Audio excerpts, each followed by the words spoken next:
ירון קאנר, אתה איתנו. אני איתכם, מה קרה? לא ברור כרגע מה קרה, כל האזור נסגר וכל האנשים שנמצאים כאן מעידים ששמעו יריות בזמן שרבין יצא מן הטקס. יש כאן אמבולנסים, כל האזור סגור על ידי שוטרים, המון רב מתקהל, אנחנו מנסים לברר פרטים לגבי האירוע, נחזור מיד כשיהיו לנו מעט יותר פרטים. אנחנו ממתינים לך ירון. 100%.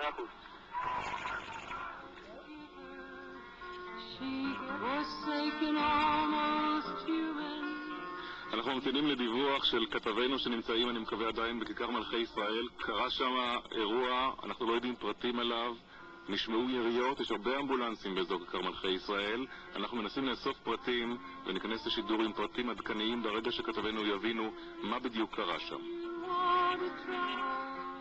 ירון קאנר, כתבנו.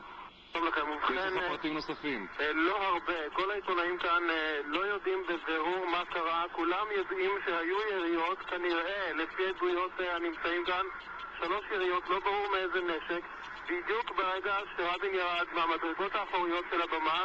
זה נמצא ברחוב אבן גבירול, מיד מאחורי העירייה, שטח של בערך 20 מטר על 30 מטר, נסגר במחסומים. יש בו בערך 60 אנשי צבא ומשטרה ששורפים את הרצפה ככל הנראה במטרה למצוא איזשהם תרמילים או כלים נוספים.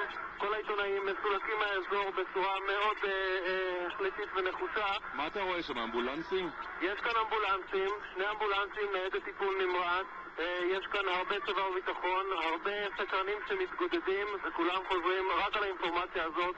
היו יריות, לא ידוע על שום נפגעים, לא לגבי ראש הממשלה, לא לגבי אחרים, כל הידוע הוא כרגע על היריות שנשמעו. ירון, נמצאים איתך באזור גם כתבינו שמעון וילנאי וירון דקל, או אתה לא רואה אותם?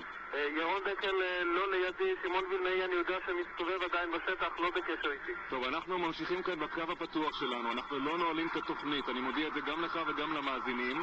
אנחנו נשארים באולפן, וברגע שיש לך מידע נוסף תחזור אלינו בשידור. תודה. תודה.